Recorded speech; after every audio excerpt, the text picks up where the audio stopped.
The logic of the Cold War was simple. Mutually assured destruction. America and the Soviet Union possessed enough nuclear weapons to annihilate each other. Neither could attack because retaliation was guaranteed.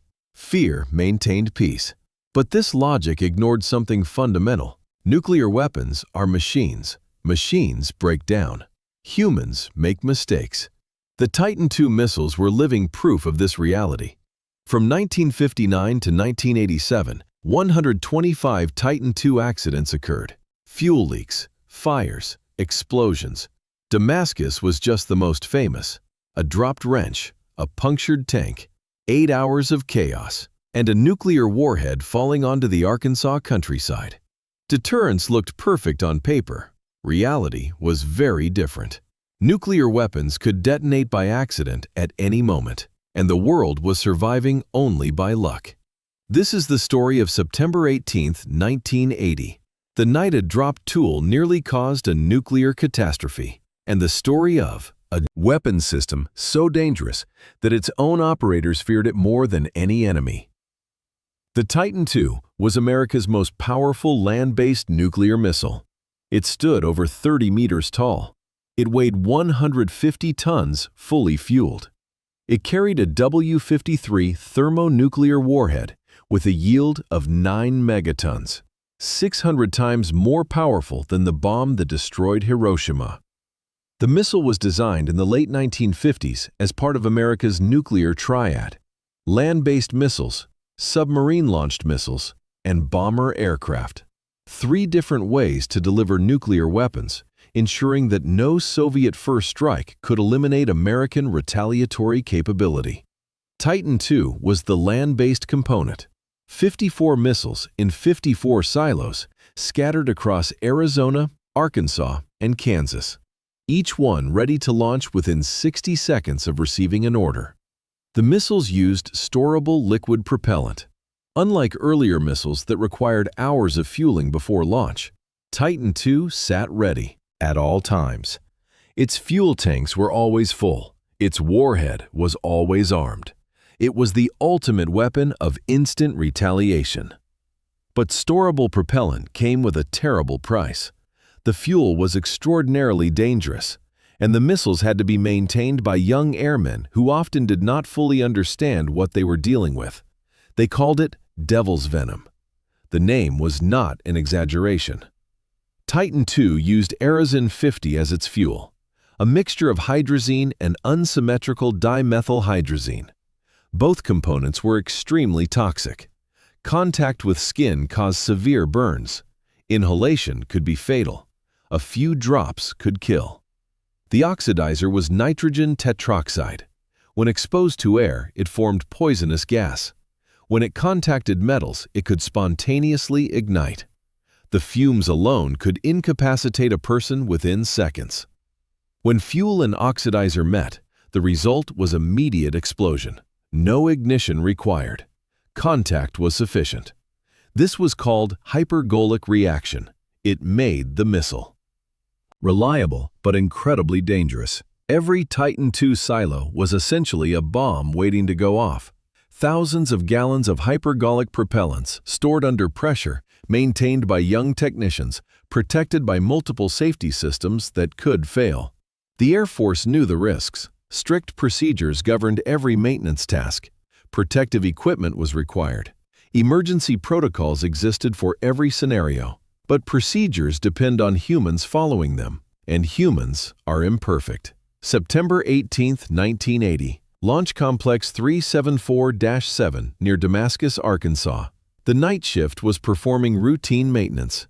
Airman David Powell was on the work platform inside the silo, 8 levels above the ground. His task was simple: tighten a pressure cap on the missile's second stage. Powell was using a socket wrench with an 8-pound socket.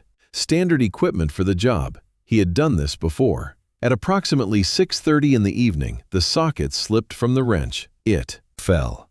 The socket dropped over 20 meters, bouncing off the thrust mount and striking the first stage fuel tank.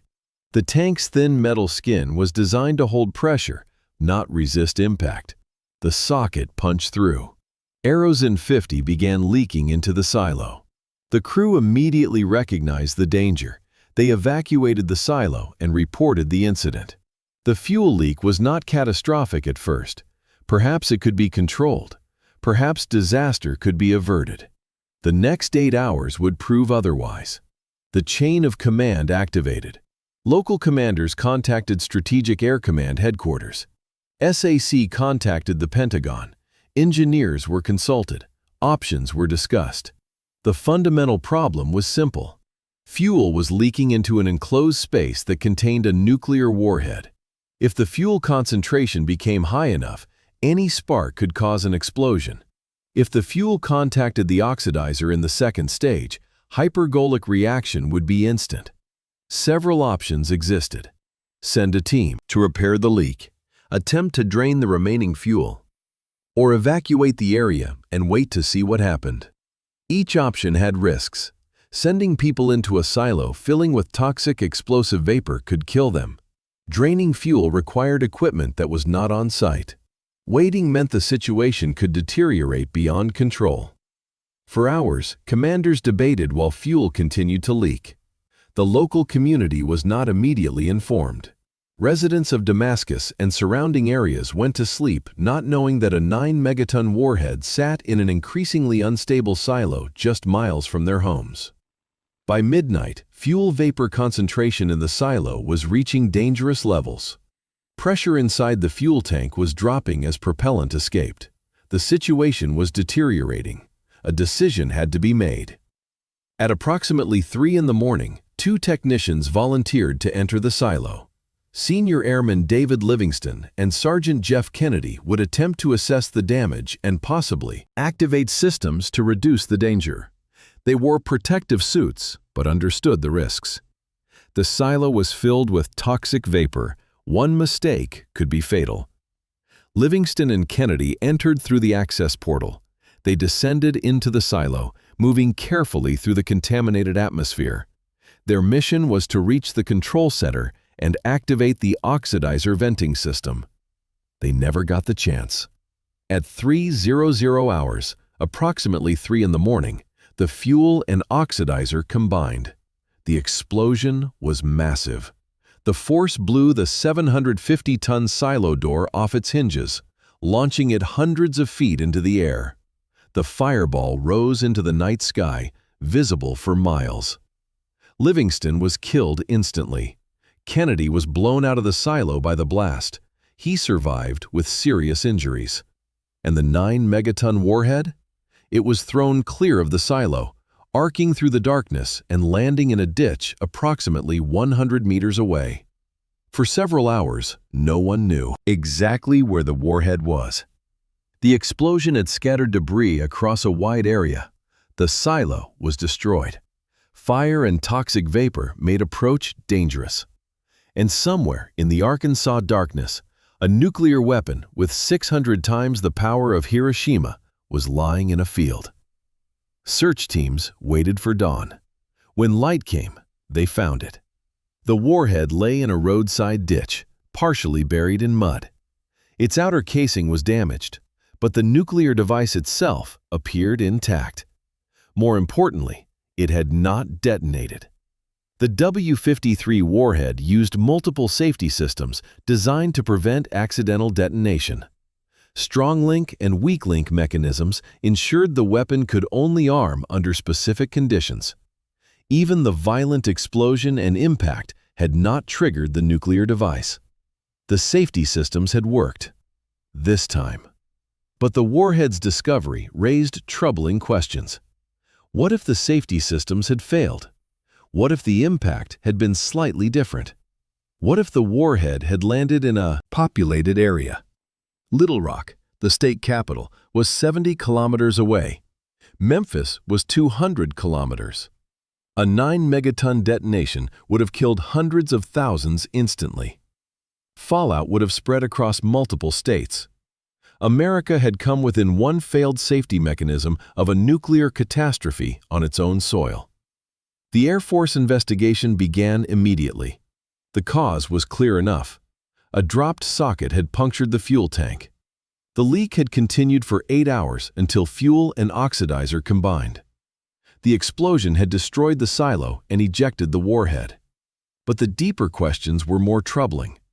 Why had a simple drop tool caused such catastrophic damage? Why had it taken 8 hours to respond? Why were young, relatively inexperienced technicians performing maintenance on nuclear weapons?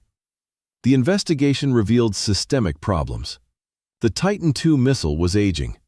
Its design dated from the late 1950s. Components were failing more frequently. Maintenance requirements were increasing, but the Air Force had not updated procedures or equipment to match. Training was inadequate. Technicians received classroom instruction, but limited hands-on experience with actual emergencies. The Damascus crew had never practiced responding to a fuel leak of this magnitude. Communication was poor. During the 8-hour crisis, information flowed slowly between local commanders, SAC headquarters, and civilian authorities. Decisions were delayed by bureaucratic confusion. And the fundamental problem remained. The missiles themselves were inherently dangerous. Storing thousands of gallons of hypergolic propellants in underground silos, maintained by young airmen, protected by procedures that depended on perfect execution. The system was designed to fail. Damascus was not an isolated incident. Throughout the Titan II program's history, accidents occurred regularly. Fuel leaks were common. Explosions had happened before. In August 1965, a fire in a Titan II silo in Arkansas killed 53 workers. A welding accident had ignited hydraulic fluid, and the fire spread through the confined space before anyone could escape. In 1978, a silo in Kansas experienced a fuel leak that killed 2 airmen and injured many others. The cause was a failed seal in the propellant transfer system. Between 1963 and 1984, at least 4 major Titan II accidents killed personnel and caused significant damage. Dozens of smaller incidents occurred regularly. The Air Force tracked these accidents, but often downplayed their significance.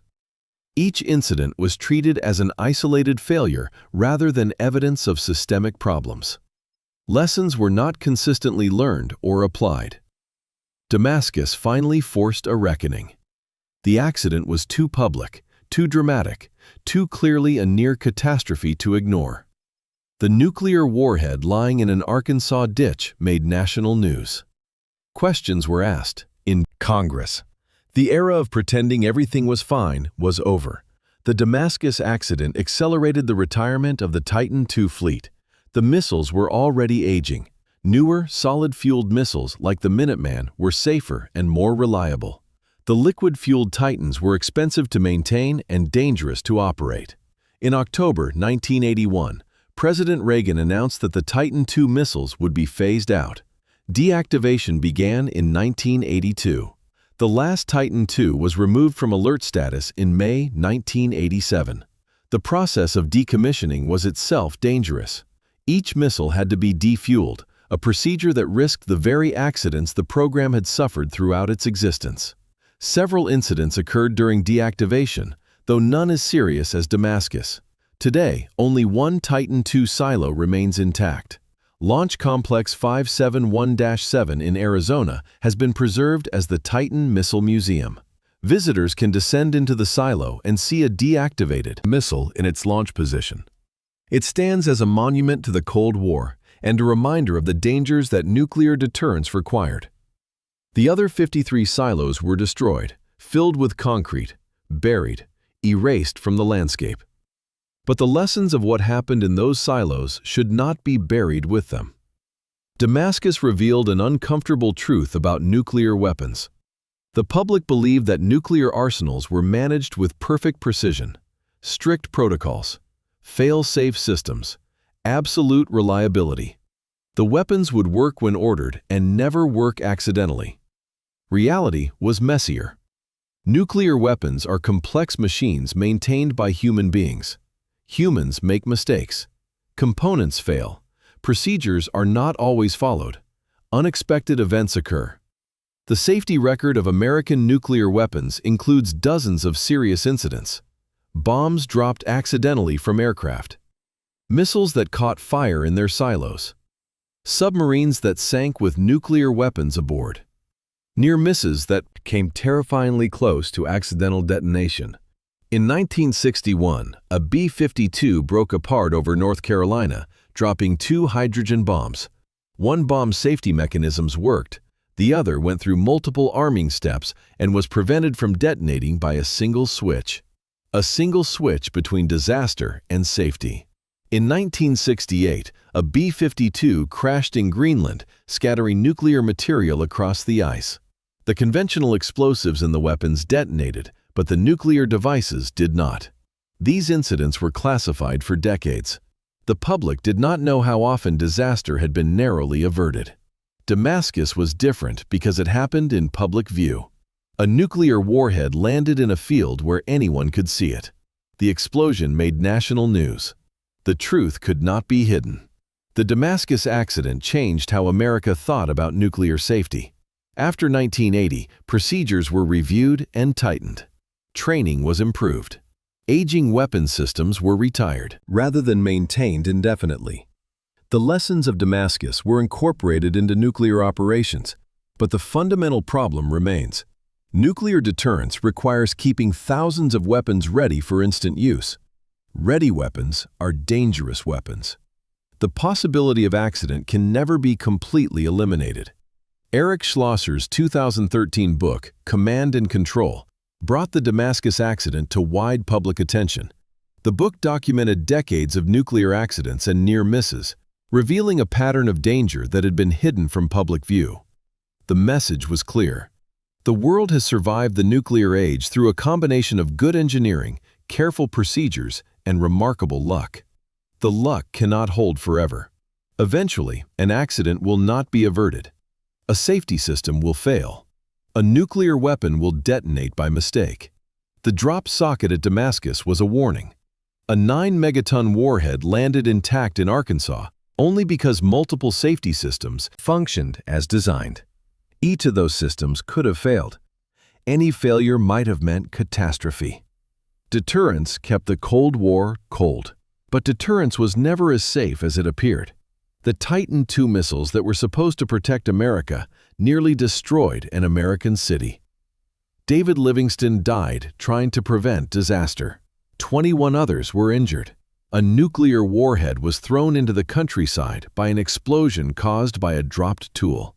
And the world learned, once again, that nuclear weapons are not abstract strategic tools. They are physical objects that can leak, burn, explode, and kill. Not in some theoretical future war, but now, by accident, without warning. That is the legacy of Damascus, a reminder that the greatest danger from nuclear weapons may not come from enemy attack. It may come from the weapons themselves. A dropped wrench, a punctured tank, 8 hours of chaos, and a warhead in a ditch. The fragile deterrent that keeps us safe could kill us all.